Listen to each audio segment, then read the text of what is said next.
Again, like I said earlier on when the show started, that the police force have come out to say, look, we've worked on it and there's insecurity has been reduced to a large extent within the F.C.T.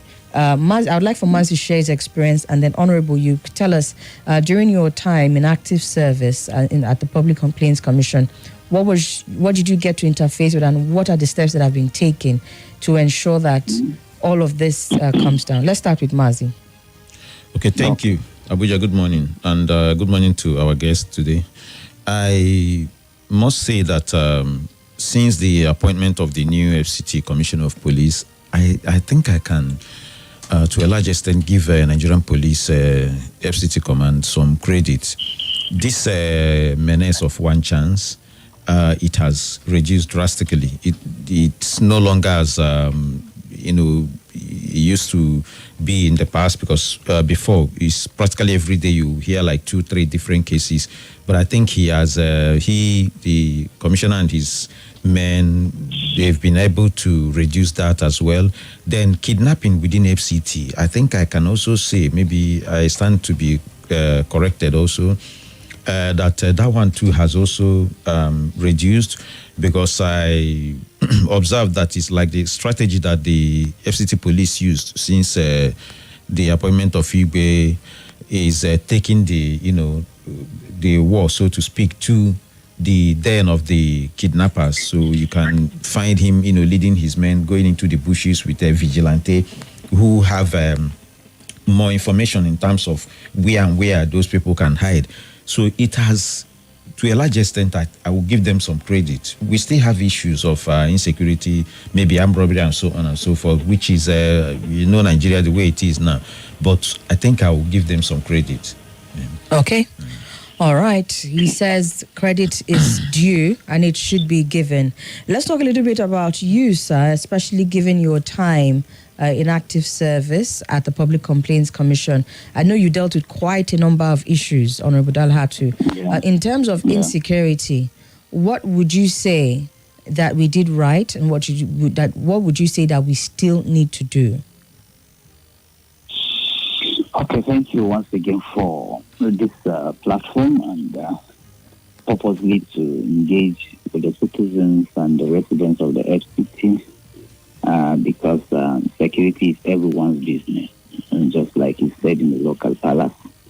And also to stakeholders, people who have decided or who don't have any other place to call home aside F.C.T. It should be everyone's business, just like I rightly said. While in office as Commissioner of Public Complaints Commission, and even before then, being a leader of the indigenous people, there are quite a lot of things that we brought to fore as regards this issue of insecurity. The first kidnapping issue that happened in the F.C.T ever was in 2016, where 12 people were kidnapped in Dhaka. This is Nigeria Info. Nigeria Info.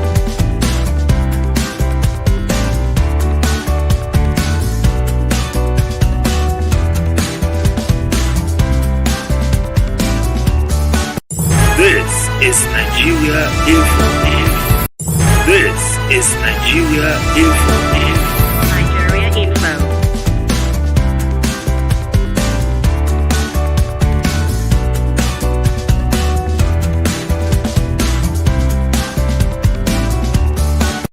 This is Nigeria Info. This is Nigeria Info. Nigeria Info. Being proactive to issues of security.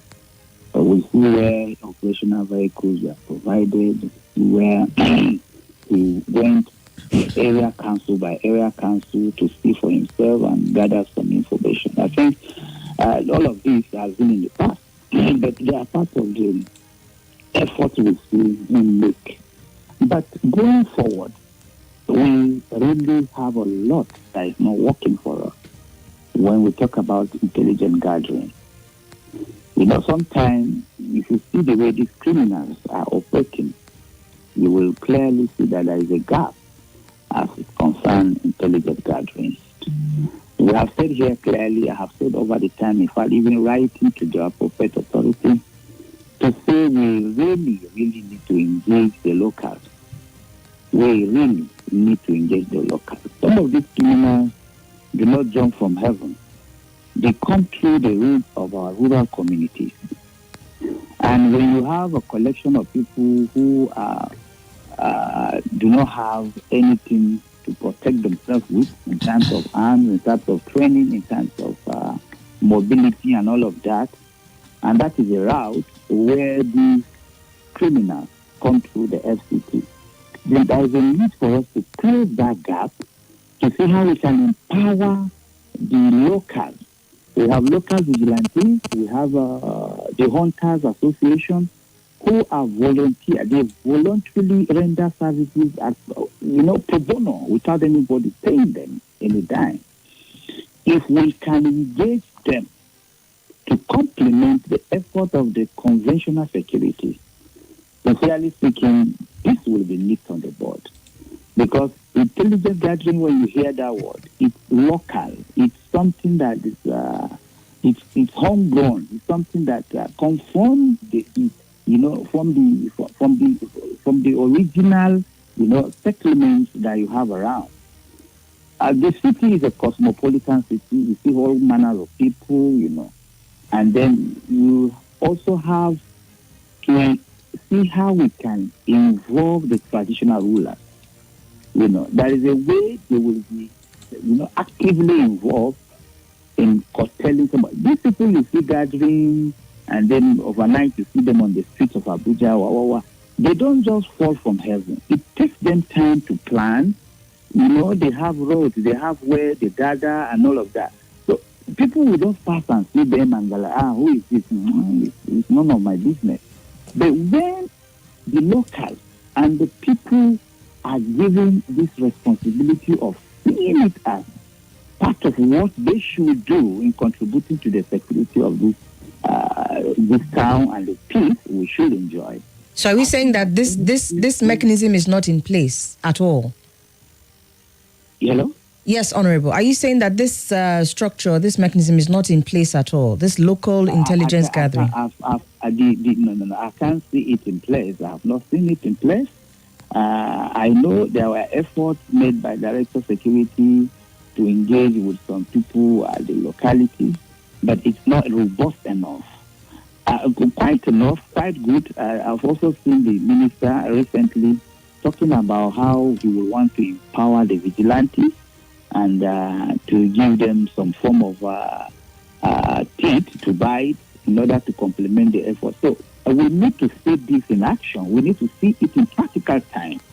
While in office, I had robust kind of relationship with the vigilante, with the Hunters Association, and then sometimes they walk up to us with a lot of complaint on how they don't have mobility, how they don't even have torchlight, how they don't even have a lot of things they need to work with. And in some cases, I'll write to the chairman, write to the appropriate authorities. We really need to see this working. It's a known fact that we have issue with manpower deficit in the conventional security. The police cannot be everywhere. The army cannot be everywhere. But when you have people who are volunteering to do this from their community, if we empower them, it then means every out of the 858 communities we have in FCT, it then means we will have people there that we can trust with our security issues. Okay. We have people there that can always reach out and raise alarm when they are overwhelmed with certain security issues. So it's a bottom-up kind of approach I would prefer we adopt. Okay. All right. Thank you for sharing that. You mentioned the F.C.T minister, so let's make reference to something that he has said, which, you also alluded to, is the fact that these people just seem to be pouring in to Abuja. And here's why I say that. Let's go back to what happened yesterday being Sunday. Let's take a comparison between that and what happened in preparedness of the End Bad Governance protest, right? Word got out that, okay, they're planning a protest, and so there were massive deployments, across the F.C.T and other parts of the country. Now, this group who did this attack yesterday, according to news reports, are said to be proscribed. And when you are proscribed, it means that you shouldn't just move in and out, but they came in freely, without opposition. And so, we go back to failure of intelligence in that area. Was it that our security operatives did not know that these people were coming in? I watched the video. I couldn't really see what happened, prior to the attack. But from what I saw in the clips, when we saw that attack, there weren't that many of them, yet they were able to do that much damage. And so it begs the question, is it that we're having case of porous borders, and again, I was talking about the F.C.T minister. In January, he had said that F.C.T needs to work with neighboring states, the likes of Nasarawa, Kogi, Niger, and Kaduna, which are the border states, to ensure that, they manage the situation properly, protect the territory, because if at all people are coming in, these are our immediate border states. That's not to say that they don't come in from other states, but you have people pouring in from across. And this is not just for the F.C.T. It comes down to the same conversation where we're talking about the country as a whole, our borders generally speaking, right? But the F.C.T. minister had said that we cannot curb insecurity in the territory without the collaborations of the neighboring states. As that when he was saying this in January this year, he said that election petitions in the courts was making it difficult for the state governors to sit down and, so that they can come up with this proper structure and ensure that these agreements are properly put into place, right? This was in January. We haven't heard anything about this cross-border collaboration across the different states since then. But what we keep having, it seems, is that these people just keep pouring in. There is that, and if you're also going to look at what Gerald said, he says they don't just come in, they form little villages, right? Of course, some of these people are coming in because of different things that's happening in different parts of the state. We talked about Niger State. We know that Niger State has been bedeviled with activities of bandits and all of that. So it's possible that some of these people are displaced. But when they come in, if really they're coming in as displaced persons, when they come in, for whatever reason they're coming in, they just seem to be able to set up camp, right? And nobody's checking the setup of those camps. Nobody's saying, what's going on here? If it's an IDP camp, I've said time and time again, even IDP camps should not be permanent structures. There should be temporary places for people to come in and all of that. I don't know, Honorable, if during your time there was anything done that helped to check people coming in, on all of these little camps across. Yes, they're quick to go and demolish shanties, but they'll just relocate, move from one place and go to another place. Last year, in front of my estate, there were a bunch of shanties developed. As of 2 months ago, they've started coming back again. Who is, or which arm of the F.C.T administration is responsible for going to check these camps, these little places across? Because it's when they stay for so long unchecked, unquestioned and all of that, that you see them move around with such ease. Is there any arm of the F.C.T that is responsible for looking into all of these places that you can share with us so we know how to take it up? Yeah, you see, just like I said, we have quite a number of government agents here in the F.C.T who are saddled with the responsibility of doing what they should do. There is no arm of security agent that is not in the F.C.T. And then even the intelligence corps.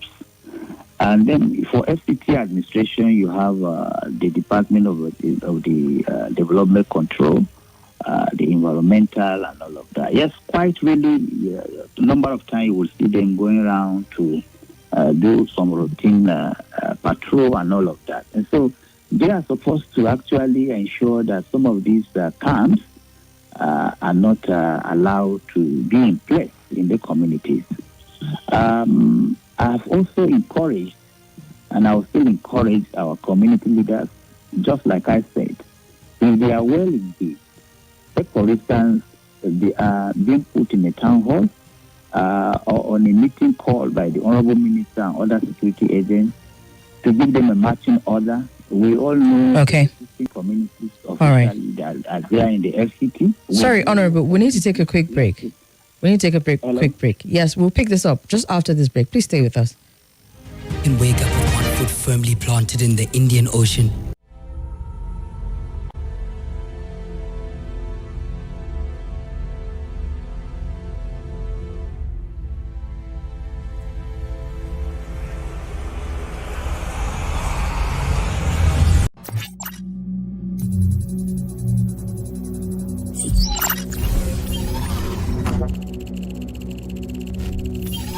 Connection established.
Audio Jungle.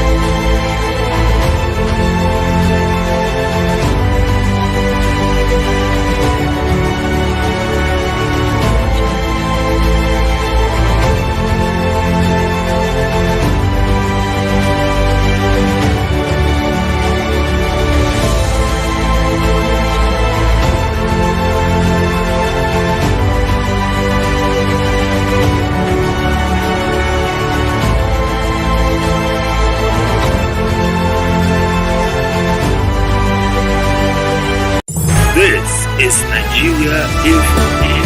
Nigeria Info.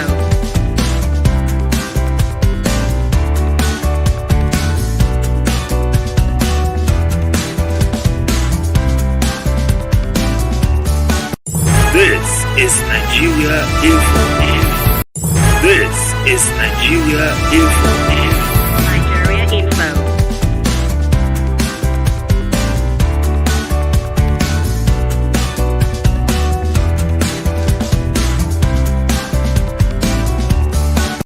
This is Nigeria Info.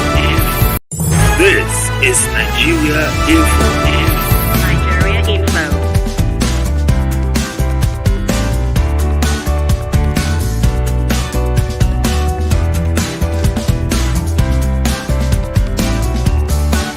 This is Nigeria Info. This is Nigeria Info. Nigeria Info.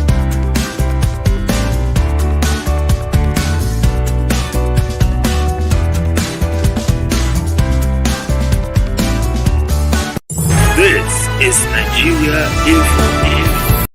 This is Nigeria Info. Nigeria Info.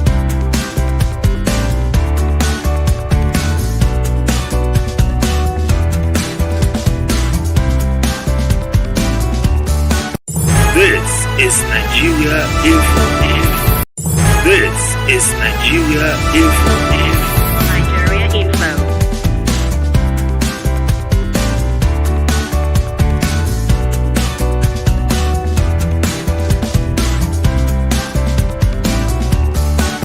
This is Nigeria Info. This is Nigeria Info. Nigeria Info.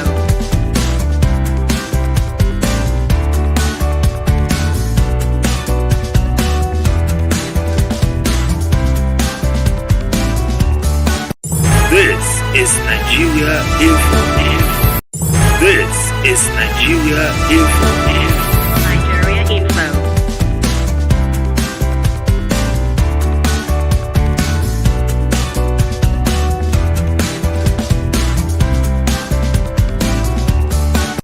This is Nigeria Info. This is Nigeria Info. Nigeria Info.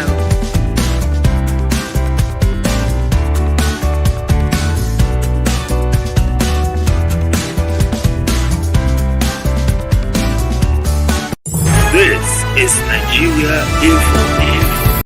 This is Nigeria Info. Nigeria Info.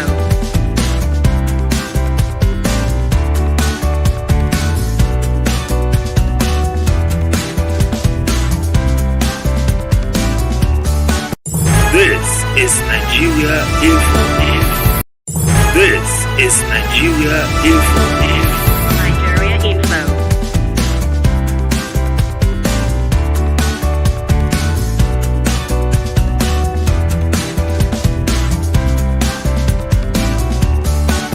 This is Nigeria Info.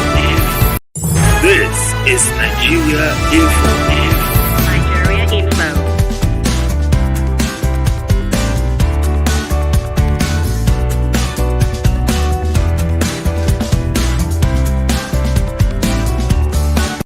This is Nigeria Info. This is Nigeria Info. Nigeria Info.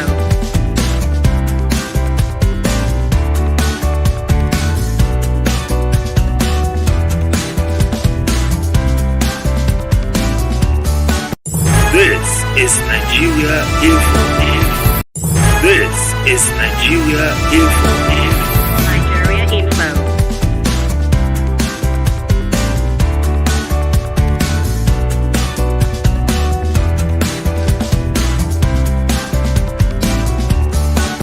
This is Nigeria Info. This is Nigeria Info. Nigeria Info.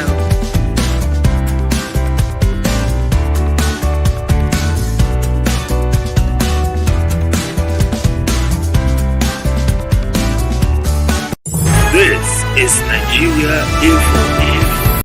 This is Nigeria Info. Nigeria Info.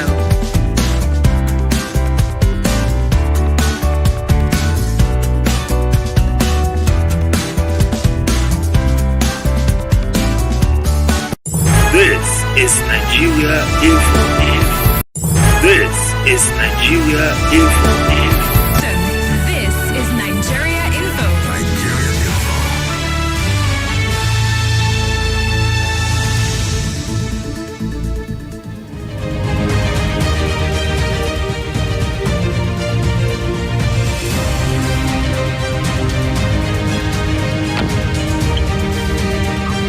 Hello. Yes, welcome back, Honorable. Thank you for joining us. You're back live on air with 95.1 Nigeria Info. All right, thank you, our listeners, for staying with us. We have been discussing insecurity in the F.C.T, especially from the angle of what happened on Sunday, where we had a violent confrontation between police and Shiites, which degenerated into a gun duel and led to burning of several police vehicles. This being the immediate thing we're discussing, but insecurity in the F.C.T in general, especially as it relates to how some of these unsavory elements are allowed to just pour in and out of the F.C.T and do what they do and get away with it. Speaking specifically as to what happened on Sunday, it happened in the Wuse district of the F.C.T, where you had a bloody confrontation that claimed many lives, while several others sustained various degree of injuries. Now, typically, you would not take a procession by the Shiites to be something that would lead to this kind of violence, right? But the concern is that, as we're seeing across every media report, even hearing from the CP, the CP of the F.C.T himself, Mr. Bennett Igwe, he said that this organization is proscribed and they attacked the police checkpoint unprovoked. They were wielding machetes as well as improvised explosive devices, which are locally made bombs in bottles with kerosene and knives. And they were able to do so much damage. It was so bad, especially as regards the loss of the lives of our valiant men of the police force. 3 are said to still be unconscious. And the question remains that, at the point where they come in wielding these kinds of dangerous devices and weapons and all of that, is it not something that intelligence should have gotten wind of? Is it not something that intelligence should have taken up and said, look, these people should not even be allowed to gather at all? And I keep saying this and contrasting with the end bad governance protests, where you had such a massive showing of our security forces. And I'm saying they have the capacity to do this, it would seem. If it is a failure of intelligence, then how do we fix it? And that's where we had you speaking to certain things. Sorry, we had to go on that break. Let's have you wrap up your thoughts. You were speaking to one or two things before we went on the break, and then we'll have Mazi weigh in as well. Mazi is uncharacteristically quiet today. But we will talk. We will make you talk, Mazi. Honorable, please go ahead and conclude your thoughts, please. Yeah, look, just like I said, the intelligence, we can, it won't be my place to completely say they didn't have the intelligence. I wouldn't know, because the facts are not before me. But it's glaring that whatever intelligence the security might have had, they need to improve on it. And that's why I'm saying that there will be need to engage the locals. The traditional rulers, no matter how little they are, every community needs the time to engage them, give them some form of orientation, and task them with the responsibility of ensuring they have information as at when due immediately, so such issues can be nipped on the bud. And if the security operatives, as we just say that the Commissioner of Police and other persons have said, if they have all this information available to them, with the fact that this group is proscribed, they are not supposed to allow them go out and all of this, then it behoves on them to really do their job, because it's their responsibility to enforce the law. So proscription is clearly a law, it's clearly a policy of government, it's clearly an order of government that needs to be obeyed. So the security operatives, I think there is a time for them to really show capacity and enforce the law and ensure that such ugly trend do not come up again. F.C.T is a mirror through which the entire world sees Nigeria through. And so there are certain things that are not supposed to allow to be. But I will reiterate the fact that the locals, the people in the communities, the rural communities, and all villages need to also be brought to the fore. Let them be on the table, let them be carried, let them be engaged. Let them give them that responsibility to ensure that the intelligence sharing is swift and speedy with the speed of light. All right, then. Thank you, Honorable. Mazi, let's have you weigh in here. So what Honorable is saying, some would say exists in one form or the other.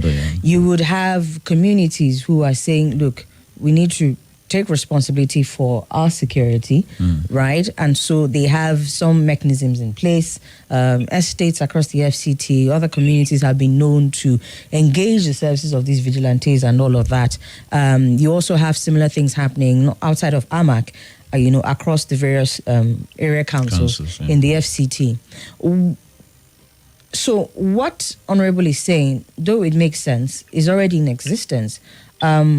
Is it that we are not getting a proper handshake between the security agencies and some of these existing, sort of partially existing structures across communities? And or is it that there have been moves made? I know of instances, one or two cases, where when you see some of these security reports being given and all of that, saying, oh, please take note of so and so movement of a certain suspicious person and all of that, there have been cases where there's sort of a delay in a response. Mazi, if you were to say now that, let's entrust you as an elder of this town hall meeting to say, look, this is what we need to do to get a proper handshake with the security operatives. What do you think that proper handshake will look like? Because I know that as Nigerians across the country, and especially here in the FCT, a lot of people are not just sitting back waiting for only security operatives to handle one or two things. They are making moves. We've also had instances here live on radio. Someone calls and says, I noticed so and so thing, and I made report to so and so security operative, and nothing was done. So how would you think that we will get this proper handshake between some of these existing structures and security operatives so that we can better protect ourselves here in the FCT? Okay, thank you, Somi.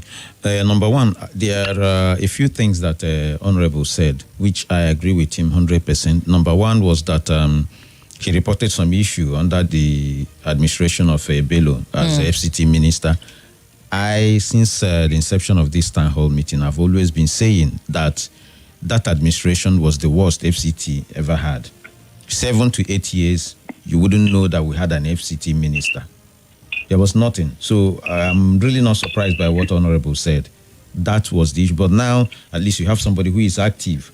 And I think that's why the current FCT commissioner is making some, progress and achieving a few things, because at least you're getting some support from the man who is in charge of the FCT.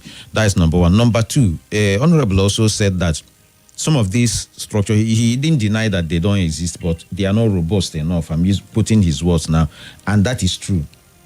Because, take for instance, what happened over the weekend.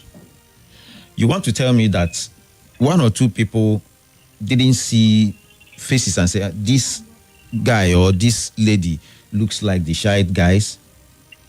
You understand? And secondly, this group is proscribed. I wonder how they were able to attack police, a group of policemen, and for like minutes at a checkpoint, and for minutes we didn't see military come to support. We didn't see backup from police, and they were able to even get to the point of taking out the lives of our officers and then burning vehicles as well. So we are yet to be other groups that we are proscribed in this nation as well. Can they come to FCT and carry out this kind of this? Now we won't see show of force. You mentioned the end back governance protest that happened early this month. That it happened, and you saw the presence of everybody, whether civil defense, police, or everybody, including road safety. They were all everywhere. But these guys came into the city and planned their attack. And they actually succeeded, because for as long as we've lost a life, even if we didn't lose any life, but somebody is injured in the hospital, to a large extent it's success for them. And nobody did anything to stop them. This is what I feel should be solution to this. We have, in every community you go in FCT, we have vigilantes. You have security committees, practically an association, like a state association or any particular community. There is always a security committee, or do you have the vigilantes working? Number one, I want to appeal to members of our officers, the Nigerian police, that only them cannot do the security job, even though that is their core mandate. They cannot do it alone. Number two, they should not also be looking down on any other person who is assisting. Take, for instance, you have the vigilantes, they have their uniform, and you see them carrying a locally made gun, because none of them, you don't see them with the real kind of AK and other guns that you see our police, the conventional police use. Stop looking down on them. You are partners. We know that you are the Oga. But you see, if you give, there is an adage in my place that says, a king, let me just paraphrase, there is a king that says nobody should tell him anything. That is what he's saying. But don't tell me anything. The day where you go, do something for inside bush, say some stick for in clothes.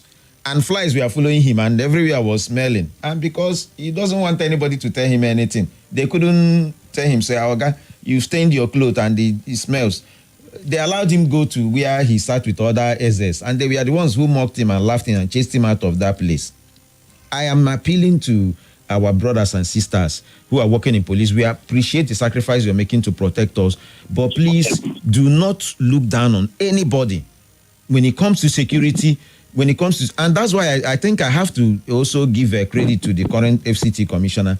You find him always working with them. He's not the type that sits in the office and we send them be going. You see him inside armor tank going with them.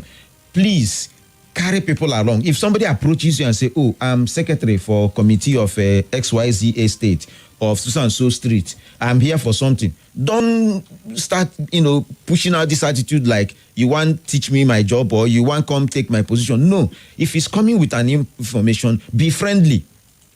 And to me, I will always say this. I think that the attitude of some of our officers, not all of them, makes it difficult for even Nigerians to approach and report anything.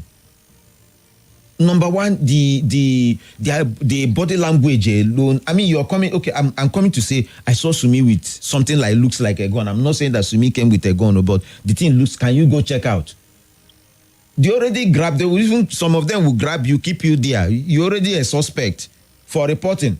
Then instead of going to find out in a very smart way from Somi, I feel check your handbag. What's inside your handbag? Do you understand me? You find a situation where even you end up making me and Somi become enemies.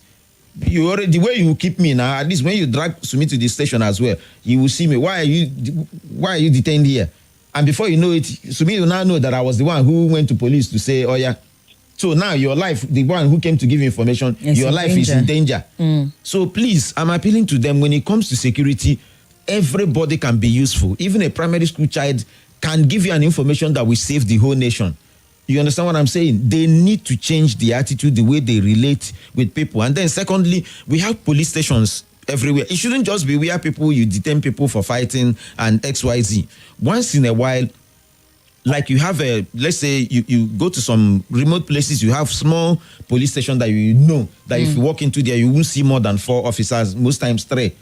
Once in a while, leave that space, walk into the community, meet the traditional ruler, meet the locals. You can see where you ask questions. Be friendly. Be friendly. Don't do like you're the king. You just sit in a place. Once you're on that uniform, nobody can approach you. Police is our friend. And then you say they are your friend, but it doesn't look like that. So that is the only way we can succeed, because if you don't get information, to me, you cannot.